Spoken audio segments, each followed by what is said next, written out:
सो hey guys, कैसे हो? Welcome to विशाल बाना साइंस क्लासेस। सभी बच्चे का मैं विशाल बाना साइंस क्लासेस में हार्दिक स्वागत करता हूं, तहे दिल से उनको नमस्कार करता हूं। और जैसे कि मैंने अभी वीडियो का इंट्रोडक्शन दिया था कोर्स का, कि हमें किस तरीके से कोर्स पढ़ना है, उस इंट्रोडक्शन के बाद आज हम आपके लिए लेकर आए हैं फर्स्ट क्लास फिजिक्स के साथ, और उसमें भी एक नया chapter current electricity. Current electricity का लेक्चर 1 है। बहुत बेसिक लेक्चर है, समझना है उसमें थोड़ा बहुत, और आपको नोट्स बनाते चलने हैं। बिल्कुल एक सीरीज वाइज जो जो टॉपिक हमें पढ़ते जाने हैं उसकी हेडिंग लगाते जाएंगे, क्लास नोट्स लिखते हुए जाएंगे। ठीक है ना बेटा? बिल्कुल आराम आराम से नोट्स बनाना है, समझना है, पढ़ना है। अब हम स्टार्ट करते हैं कि बहुत मजा आने वाला है फिजिक्स को इंटरेस्ट लेकर के। अच्छा, वो ऐसे होता है, देखना जब चैप्टर पूरा करोगे आपको ट्रिक पता लग जाएगा कि फिजिक्स को कैसे 10th में सॉल्व किया जाता है। आराम से इजीली बड़े फ्लो के साथ आप कर लोगे।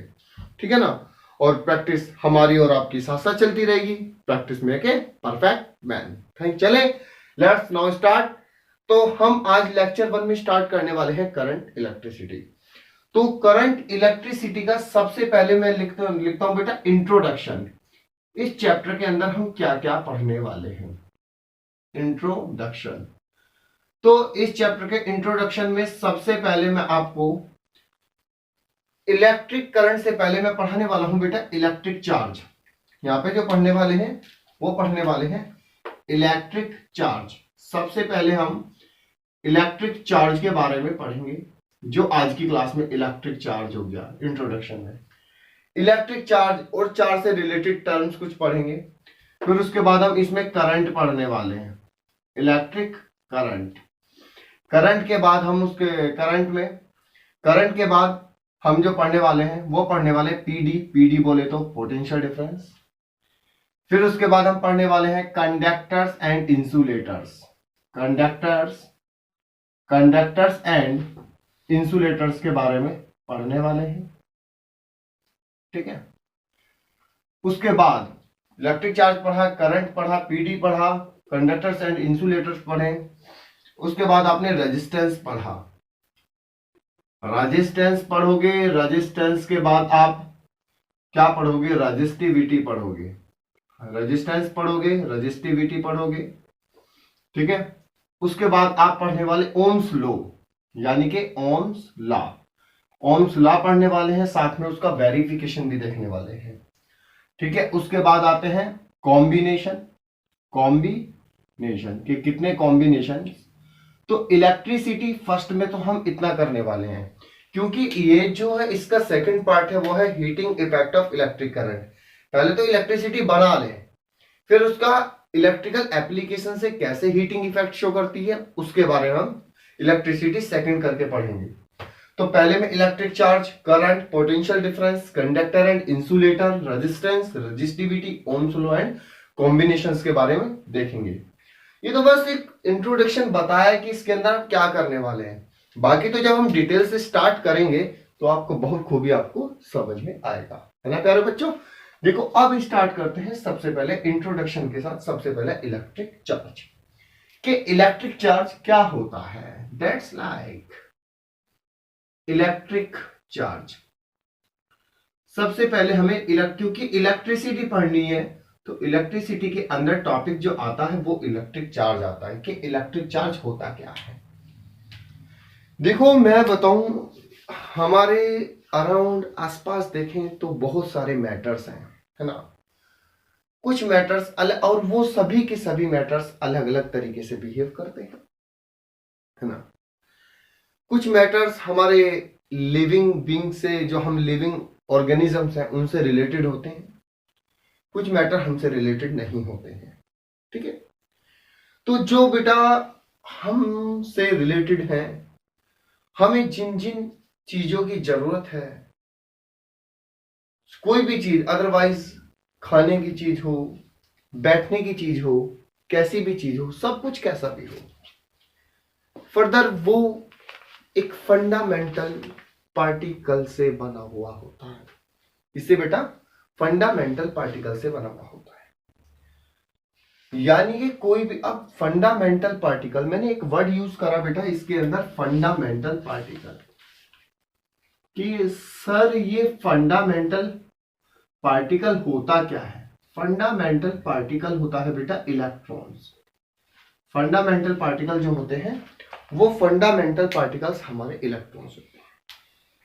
ठीक है, अब इसका मतलब जैसे हमारे पास कोई बुक है, बुक, वो बुक बहुत सारे एटम से मिलकर के बनी हुई होगी, और एटम्स मिलकर के बना होता है इलेक्ट्रॉन, प्रोटॉन और न्यूट्रॉन। ये मैं आपसे बता, ठीक है बेटा, एटम्स मिलकर के बना होता है इलेक्ट्रॉन, प्रोटॉन और न्यूट्रॉन। जैसे आपके पास कोई अननोन एटम आ गया है ना, अब एटम के दो पार्ट होते हैं। अब किसी भी एटम के बेटा आपको दो पार्ट करने हैं, एक तो सेंटर पार्ट, एक इसका सेंटर पार्ट। जो सेंटर पार्ट होता है ना बेटा, उस सेंटर पार्ट को बोलते हैं न्यूक्लियस। क्या बोलते हैं? न्यूक्लियस। और एक होता है कोर पार्ट। सेंटर पार्ट होता है और एक होता है आउटसाइड पार्ट। आउटसाइड पार्ट को बोलते हैं कोर। आउटसाइड पार्ट को क्या बोलते हैं बेटा? कोर। एटम के दो पार्ट होते हैं, सेंटर पार्ट और आउटसाइड पार्ट। जो सेंटर पार्ट होता है मेरे बच्चों, वो न्यूक्लियस होता है, और आउटसाइड पार्ट हमारा कोर होता है। अब जो न्यूक्लियस होता है उसके अंदर हमेशा एक तो प्रोटॉन और न्यूट्रॉन प्रेजेंट होते हैं, प्रोटॉन और न्यूट्रॉन, और दोनों के दोनों हमेशा पॉजिटिवली होते हैं। कोर पार्ट में प्रेजेंट होते हैं बेटा इलेक्ट्रॉन। कोर पार्ट में कौन प्रेजेंट होता है? इलेक्ट्रॉन्स। आई ना बात समझ? तो कोई भी एटम है तो उसके सेंटर वाले पार्ट में क्या रहने वाला है? प्रोटॉन और न्यूट्रॉन। प्रोटॉन और न्यूट्रॉन हमेशा पॉजिटिवली होते हैं, इलेक्ट्रॉन हमेशा नेगेटिव होता है। तो कोई भी एटम सेंटर में पॉजिटिवली होगा, और जबकि इलेक्ट्रॉन नेगेटिव होते हैं जो कि कोर में रहते हैं। तो आपने 9th क्लास में, प्रीवियस क्लास में आपके टीचर ने बेटा बताया होगा कि किसी भी एटम में से हम सिर्फ इलेक्ट्रॉन को निकाल सकते हैं। इलेक्ट्रॉन को निकाल सकते हैं, सिर्फ इलेक्ट्रॉन निकाल सकते हैं, क्योंकि बेटा हम न्यूक्लियस तक नहीं पहुंच सकते। न्यूक्लियस तक जाने के लिए मुझे बहुत ज्यादा एनर्जी की जरूरत पड़ेगी, इसलिए मैं न्यूक्लियस तक नहीं पहुंच सकता। इसलिए मैं किसी भी एटम को न्यूक्लियस को छेड़ नहीं सकता। छेड़ सकता हूं मैं तो सिर्फ उसकी ऑर्बिटल कक्षाएं, ऑर्बिटल क्लासेस, जिसमें हम इलेक्ट्रॉन को निकाल भी सकते हैं और इलेक्ट्रॉन को दे सकते हैं। हाँ, रिक्वायरमेंट एनर्जी इसे भी होती है। तो इसी का बेटा एक कंसेप्ट आता है जो इस चैप्टर में शुरू करेंगे, इलेक्ट्रिक चार्ज। ये चार्ज होता क्या है मैं बताता हूं बेटा। चार्ज किसी भी मैटर की वो प्रॉपर्टी होती है, चार्ज किसी भी मैटर की वो प्रॉपर्टी होती है जो अपने अंदर फंडामेंटल पार्टिकल्स को कंसीडर करके रखती है। जो अपने अंदर फंडामेंटल, तो वो प्रॉपर्टी होती है जो अपने अंदर फंडामेंटल पार्टिकल्स को कंसीडर करके रखती है। यानी कि अपने अंदर इलेक्ट्रॉन को भी रखेगी, प्रोटॉन को भी रखेगी, और साथ में वो इलेक्ट्रिसिटी प्रोड्यूस करती है। साथ में क्या करती है बेटा? इलेक्ट्रिसिटी प्रोड्यूस करती है, क्योंकि चार्ज के फ्लो होने से ही इलेक्ट्रिसिटी प्रोड्यूस होती है। चार्ज के फ्लो होने से बेटा इलेक्ट्रिसिटी प्रोड्यूस होती है। अगर चार्ज फ्लो होगा तो चार्ज के अंदर कौन है? फंडामेंटल पार्टिकल्स, इलेक्ट्रॉन्स, है ना, प्रोटॉन्स। वो फ्लो होंगे तो चार्ज भी फ्लो होगा, और जब चार्ज भी फ्लो होगा तो क्या जनरेट होने वाला है? Electricity generate. ये बात क्लियर है?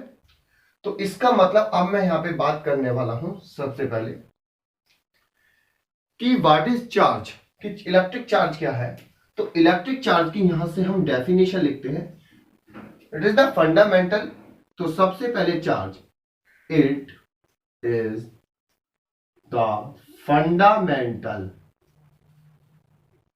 It is the fundamental property, fundamental property of matter, it is the fundamental property of matter which consider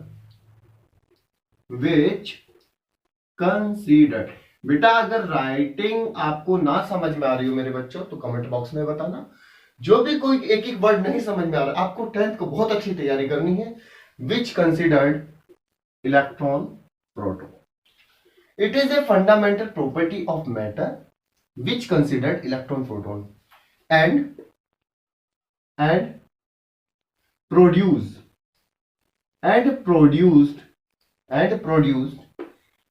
electric current. क्या प्रोड्यूस करते हैं बेटा वो? Electric current. अब मैं इसको समझाऊंगा कि इलेक्ट्रिक करंट कैसे। तो इसी चीज को क्या बोलते हैं? Electric charge. It is a fundamental property of matter which considered electron proton and produce electric current. कि ये किसी भी मैटर की वो फंडामेंटल प्रॉपर्टी है जो इलेक्ट्रॉन प्रोटॉन को कंसीडर करती है और इलेक्ट्रिक करंट को फ्लो कराती है, उसको बोलते हैं इलेक्ट्रिक चार्ज। यहां तक बात समझ में आई?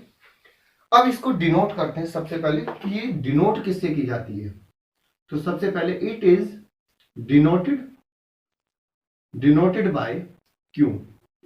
बेटा आप इसे आपकी बुक में कैपिटल क्यू भी हो सकता है एनसीईआरटी में, और इसको हम स्मॉल क्यू से भी रिप्रेजेंट कर सकते हैं। ठीक है बेटा, कैपिटल क्यू और स्मॉल क्यू से भी। एनसीईआरटी में ज्यादातर आपका जो एग्जांपल दिया है वो कैपिटल क्यू के साथ दिया है, तो आपको कोई भी मेंटली प्रेशर लेने की जरूरत नहीं है कि सिर्फ it is denoted by capital Q otherwise small Q. उसके बाद हम इसकी क्या करते हैं, इसके अंदर बात करते हैं सबसे पहले कि इसकी एसआई यूनिट। तो एसआई यूनिट की बात करते हैं तो SI unit of charge is equal to coulomb, यानी कि इसको हम कूलम से रिप्रेजेंट करते हैं। तो ये बात बहुत थोड़ा सा ध्यान समझने वाली है बेटा। It is denoted by capital Q small Q और SI unit of charge coulomb. आजकल तुम्हें पता है कि आपके हर एग्जाम के अंदर इंग्लिश, मैथ, फिजिक्स, मतलब साइंस कुछ भी हो, उसके अंदर 20 नंबर के एमसीक्यूज आते हैं। तो एमसीक्यूज बीट करने का एक ही तरीका है, आपके जितने भी छोटे छोटे स्टेटमेंट हैं उनको जरूर आप कंट्रोवर्सी करें, जरूर याद रखें उनको, उन पे नियंत्रण आप जरूर रखें। जैसे ऐसा यूनिट ऑफ इलेक्ट्रिक चार्ज बेटा कूलम, ऐसा unit of electric charge is coulomb, आपको आंसर देना है। और आगे आप समझते हैं, सबसे पहले देखिए, ठीक है। अब क्या होता है, आपके पास कोई भी एक कंडक्टर है, ठीक है, और कंडक्टर के बारे में आगे डिस्कस जरूर करेंगे, जो इलेक्ट्रिसिटी को फ्लो कराता है। तो इस कंडक्टर को मैं बैटरी से कनेक्ट कर देता हूं। किसी भी बैटरी के दो टर्मिनल होते हैं, पॉजिटिव टर्मिनल, नेगेटिव टर्मिनल। ये बैटरी है और यहां मैंने इसमें एक स्विच लगा दिया, ठीक है।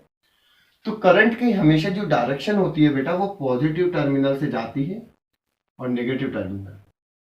अभी मैं करंट कह रहा हूं, अब मुझे करंट का तो पता नहीं है ना, मुझे इसके अंदर बेटा इलेक्ट्रिसिटी फ्लो करानी है। मतलब इलेक्ट्रिसिटी का फ्लो कराना है, मतलब मुझे चार्ज का फ्लो कराना है। तो चार्ज का फ्लो कराने के लिए कुछ नहीं करेंगे। चार्ज को फ्लो कराने के लिए बेटा अभी सपोज करो करंट मत दीजिए, आप 1% मान लो, अभी आप इसको करंट मत दीजिए, बैटरी हटा लीजिए,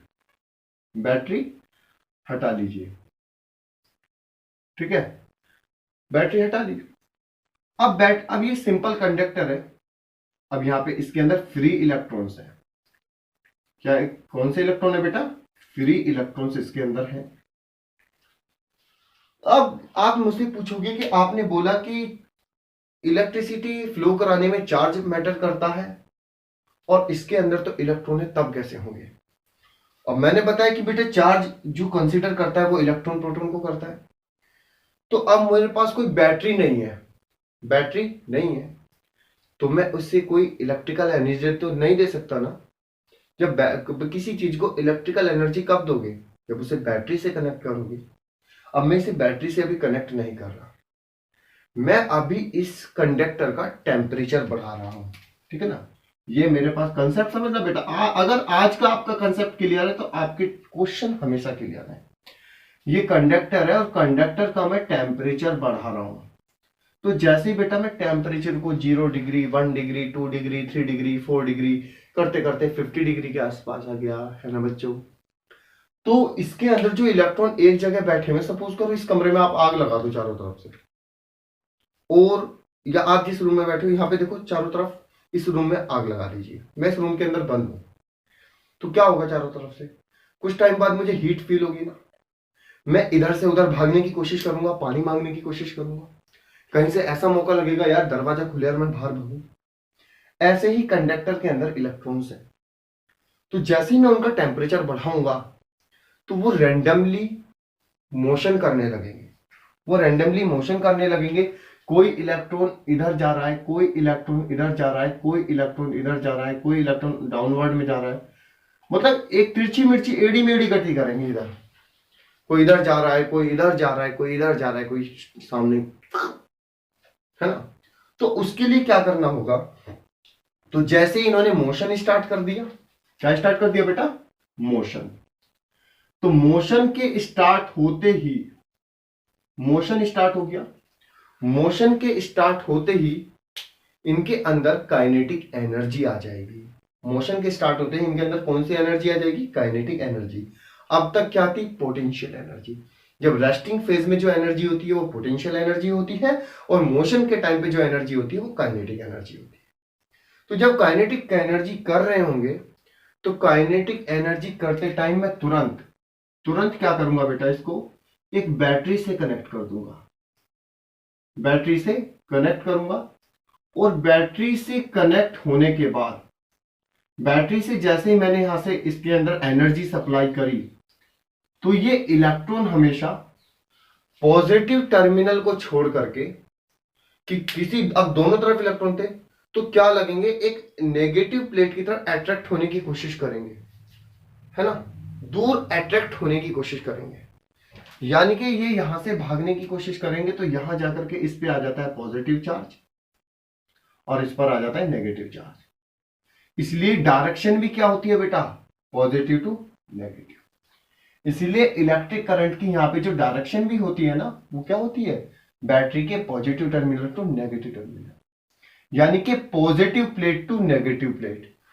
किसी कंडक्टर के अंदर, मेरे बच्चों समझो, किसी भी कंडक्टर के अंदर इलेक्ट्रॉन की डायरेक्शन पॉजिटिव प्लेट से लेकर के नेगेटिव प्लेट होती है।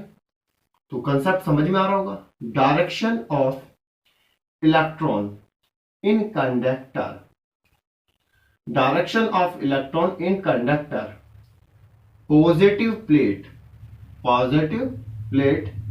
To negative plate. ये बात क्लियर है, ये तो ओके बात है, बिल्कुल समझ में आ गया। तो इसका मतलब अब इलेक्ट्रॉन भाग रहे हैं, तो इलेक्ट्रॉन का ग्रुप ही क्या है, कंसीडर करो चार्ज, इसका मतलब चार्ज फ्लो हो रहा है। अब चार्ज फ्लो हो गया, समझ में आ गया होगा। अब चार्ज टाइम के रेस्पेक्ट में फ्लो होगा, तो flow of the charge in per unit time is called electric current. कि किसी भी टाइम के रेस्पेक्ट में चार्ज का फ्लो होना ही इलेक्ट्रिक करंट है। क्यों, चार्ज फ्लो हो रहा है तो इलेक्ट्रिसिटी तो जनरेट हो रही है ना। अब इलेक्ट्रिसिटी की डायरेक्शन आ गई ना, पॉजिटिव प्लेट से नेगेटिव प्लेट की तरफ। इसका मतलब flow of the charge in per unit time is called electric current. यहां से डेफिनेशन इलेक्ट्रिक करंट की शुरू हो जाती है। यानी कि ये तो चार्ज का पता लग गया, उस टॉपिक को तो हम बाद में कंसीडर करेंगे कि इलेक्ट्रिक करंट क्या है, पर मैंने बता दिया क्योंकि इसके अंदर इलेक्ट्रॉन फ्लो हो रहे हैं तो चार्ज फ्लो हो रहा है। तो flow of the charge in per unit time is called electric current. बेटा I is equal to Q/T। पर उसको पढ़ने से पहले हम सबसे पहले बेटा चार्ज की और प्रॉपर्टीज को डिस्कस करेंगे। हम वेरीज करेंगे, चार्ज हमारे 2 टाइप्स के होते हैं। Charge are 2 types. देखो सबसे पहले यहां पे हेडिंग डालेंगे हम, एक चार्ज आर 2 टाइप्स। बेटा जो चार्ज होते हैं वो दो टाइप्स के चार्ज होते हैं हमारे पास, ठीक है। एक होता है बेटा पॉजिटिव चार्ज, पॉजिटिव चार्ज। सबसे पहला यहां पे जो हो गया वो पॉजिटिव चार्ज हो गया, और दूसरा जो हो गया वो बेटा दूसरा नेगेटिव चार्ज हो गया, ठीक है ना। ये मैं आपको बताऊंगा चार्ज कितने टाइप के होते हैं, पॉजिटिव चार्ज और नेगेटिव चार्ज। पॉजिटिव चार्ज बेटा हमेशा जो होता है वो प्रोटॉन का होता है। किसका होता है, प्रोटॉन का। प्रोटॉन पे हमेशा पॉजिटिवली चार्ज होता है। और नेगेटिव चार्ज जो होता है बेटा वो नेगेटिव चार्ज इलेक्ट्रॉन का होता है हमेशा, है ना। यहां तक बात समझ में। अब इसको यहां पर कंसीडर करते हैं कि कैसे आगे इसको डिस्कस करते हैं कि चार्ज हमारे दो टाइप्स के होते हैं। देखिए यहां तक समझ में आया होगा आपके।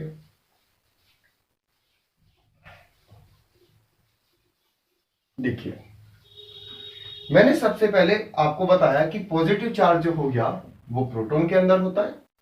तो अगर आप पॉजिटिव चार्ज के बारे में बात करोगे, पॉजिटिव को हम प्रोटॉन पी पॉजिटिव भी लिख देंगे, क्योंकि जिसकी वैल्यू होती है प्लस 1.6 इंटू 10 की पावर माइनस 19 कूलम।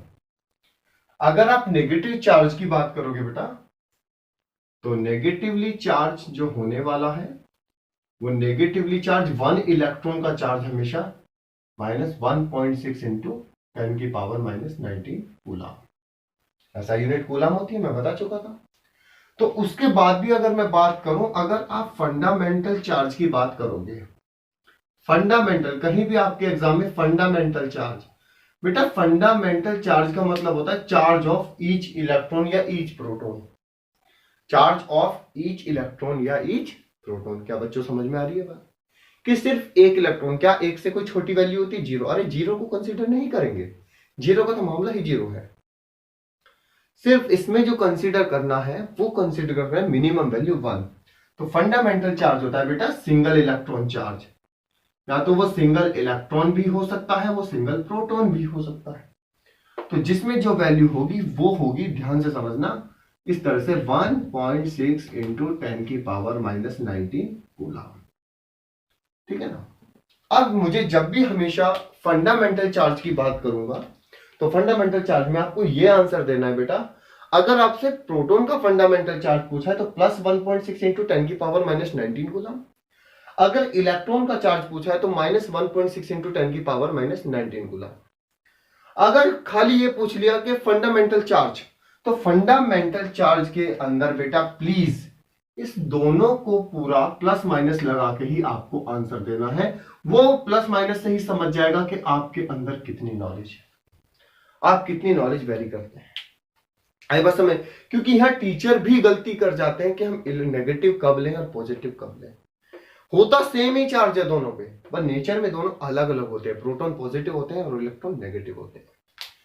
फिर थोड़ा सा मैं आपस में इसकी जो बात बताना चाहता हूं, मैं ये बताना चाहता हूं बेटा, अगर आपके सेम चार्ज होते हैं, सेम चार्ज, सेम नेचर का जो चार्ज होता है, सेम नेचर चार्ज का मतलब जानते हो बेटा आप, अगर ये एक पहला चार्ज भी पॉजिटिव हो और दूसरा चार्ज भी पॉजिटिव हो, दोनों चार्ज आपस में सेम नेचर के हों। अब दोनों चार्ज आपस में सेम नेचर के होंगे तो एक आपस में, अब ये बात बताओ कि दो कोई भी चीज होती है, कोई भी ऑब्जेक्ट, अगर एक दूसरे को किसी चीज से, एक भारी बॉक्स है 5 किलोग्राम का, एक 8 किलोग्राम का, दोनों को मैं एक स्प्रिंग से बांध दूं, स्प्रिंग लगा दूं दोनों के बीच में, कॉन्टैक्ट फोर्स, तो कौन सा बॉक्स किसको ज्यादा अपनी तरफ अट्रैक्ट करेगा? 8 किलो वाला 5 किलो को। क्यों? अगर दोनों इक्वल होते तो इक्विवेलेंट फोर्स लगाते सेंटर में। 8 किलो वाले का मास ज्यादा है तो F इजिकल टू ma, मास ज्यादा है तो फोर्स भी ज्यादा है बेटा, है ना। तो इसी वजह से रीजन किया है कि अगर दो सेम चार्ज हैं और किसी भी मीडियम में रखे हुए हैं, चाहे वैक्यूम में रखे हो चाहे आइसोलेटेड मीडियम में रखे हो, वो मेरे बच्चों वो हमेशा फोर्स लगाने वाले हैं रिपल्सन का। वो यहां पे फोर्स लगाने वाले हैं रिपल्सन का। रिपल्सन नेचर का फोर्स होगा। यह जरूरी नहीं है नेगेटिव नेगेटिव, मैंने ये नहीं बोला कि पॉजिटिव पॉजिटिव ही करेंगे। सेम नेचर के होने चाहिए, चाहे वो नेगेटिव नेगेटिव हो चाहे वो पॉजिटिव पॉजिटिव हो। तो बेटा वो अब भी लगाएंगे किसका, रिपल्सन का। बट एक रीजन है, दोनों अपोजिट नेचर के चार्ज, एक पॉजिटिव चार्ज हो गया बेटा और एक नेगेटिव चार्ज हो गया। तो इसकी वजह से जो आपका फोर्स लगेगा बेटा वो फोर्स लगेगा एट्रैक्शन का। वो फोर्स जो लगने वाला है बच्चों एट्रैक्शन का। चार्ज के बारे में कोई बात समझ में आई? बिल्कुल। यानी कि positive positive positive repulsion, negative negative repulsion और पॉजिटिव नेगेटिव तो अट्रैक्शन करते हैं। ये बात समझ में आ चुकी है आपको बिल्कुल क्लियरली कि चार्ज को कैसे हमें काम में लेना है, कि चार्ज की नेचर कैसी कैसी होती है। अब मैं चार्ज की कुछ आपको फंडामेंटल प्रॉपर्टी के बारे में बताऊंगा कि चार्ज किस किस नेचर का होता है, चार्ज क्या क्या होता है। हर मैटर अपने पास कोई ना कोई प्रॉपर्टी रखता है। देखा, कोई बच्चा इंटेलिजेंट बच्चा है तो उसके पास अपनी कोई प्रॉपर्टी होती है, कोई बच्चा वीक है तो अपनी कोई प्रॉपर्टी होती है। तो ऐसे ही जो चार्जिंग मैटर की प्रॉपर्टी है वो अपने पास बहुत सारी डिफरेंट टाइप की प्रॉपर्टी रखता है। तो सबसे पहले यहां आप बिल्कुल अच्छे से हेडिंग लगाएंगे और वो है properties of charge. Properties of charge, इनको अगर इन चार्ज वाली जो प्रॉपर्टी है ना, इसमें से बेशक क्वेश्चन बनेगा जरूर, क्योंकि चार्ज की तीन प्रॉपर्टी तो आपको याद रखनी है। Charge is a conservative in nature, charge in additive in nature और क्वांटाइजेशन ऑफ चार्ज। ये तीन चीज आपको जरूर याद रखनी है। Quantization of charge most important है। आपके एनसीईआरटी के स्टार्टिंग के तीन एग्जांपल जो बनते हैं वो क्वांटाइजेशन ऑफ चार्ज से ही बनते हैं। तो नेक्स्ट टॉपिक जो बेटा हम एक्सप्लेन करने जा रहे हैं, प्रॉपर्टीज ऑफ चार्ज। इतने बहुत देर से रामायण पढ़ी चार्ज के बारे में, अब उस चार्ज की हम प्रॉपर्टीज को पढ़ेंगे कि सबसे पहले चार्ज की कौन कौन सी प्रॉपर्टीज होती हैं। पहले मैं उन प्रॉपर्टीज को लिस्टेड कर देता हूं, बारी बारी से उसको एक्सप्लेन करेंगे। तो पहली प्रॉपर्टी होती है conservation of charge. Conservation conservation of charge, charge conserve रहना। Number second additivity, additivity nature, ये भी आपको एक्सप्लेन करेंगे। Number third quantization of charge, number third पे क्वांटाइजेशन ऑफ चार्ज, ये वाली प्रॉपर्टीज को ध्यान से देखना। Conservation of charge, additivity nature और क्वांटाइजेशन ऑफ चार्ज, ये तीन प्रॉपर्टी आपको याद रखनी है। मैं पहले आपसे पूछता हूं कि what is the listed three properties of charge? Conservation of charge, additivity of charge, है ना, या additivity of nature and quantization of charge. ये तीन अगर नाम पूछ लिया तो पूछ लिया, आपने तीन को लिस्ट कर दिया। पर किसी को भी एक एक्सप्लेन करना है, वो किस तरीके से करना है देखिए। सबसे पहला उसने पूछा कंजर्वेशन ऑफ चार्ज। तो बेटे देखिए, अब जो हमने प्रॉपर्टीज को लिस्टेड कर लिया उनको एक एक करके एक्सप्लेन करने की कोशिश करते हैं। तो पहला पॉइंट है conservation of charge. Conservation of charge, जैसे आपने 9th क्लास में आपने चैप्टर पढ़ा था ग्रेविटेशन। बहुत सारी मतलब कंजर्व का मतलब होता है बेटा वो उस चीज को हमें कंजर्व करके रखना होता है, ना तो अभी हम उसको हमें कैसे भी करके खत्म नहीं करना, वो चीज कंजर्व होती है। तो जैसे मास का कंजर्वेशन होना, तो कहने का मतलब ये है कि जिस चीज को ना तो आप जनरेट कर सकते हो ना आप डिस्ट्रॉय कर सकते हो, ना आप उसे जनरेट करो ना आप उसे डिस्ट्रॉय करो, बट उसे one form to another form में कन्वर्ट कर सकते हो, ठीक है ना। तो ऐसे ही कंजर्वेशन ऑफ चार्ज, जैसे मास को बोले mass can not be generated, can not be destroyed, but can change one form to another form, है ना बेटा। ऐसी में इसका बहुत अच्छा एग्जांपल बताऊंगा, प्रूव करूंगा कि चार्ज कैसे कंजर्व होता है। इधर देखिए, तो ऐसी जैसे मैंने मास का कंजर्व बताया, ऐसी चार्ज का, charge can not be generated and can not be destroyed but can change one form to another form. तो यहां अब हम बेटा लिखना शुरू करेंगे।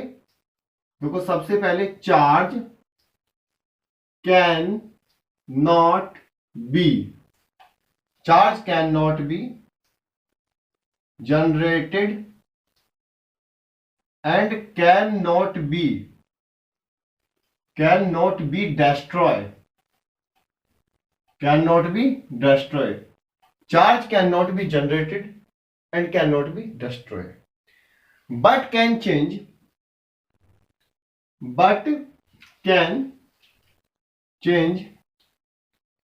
one form to another form,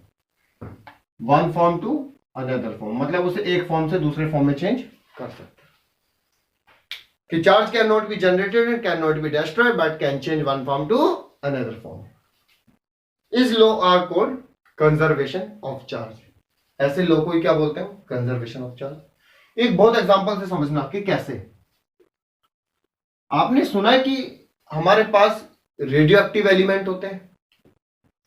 radio active element क्या क्या निकालते हैं? अल्फा, बीटा और gamma rays. Alpha rays, gamma rays and beta rays, ये चीज निकलती है।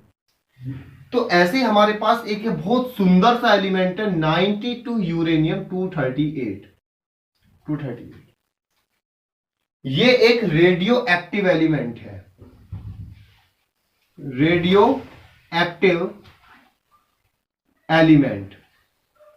अब इस रेडियो एक्टिव एलिमेंट पर आप न्यूट्रॉन को डाल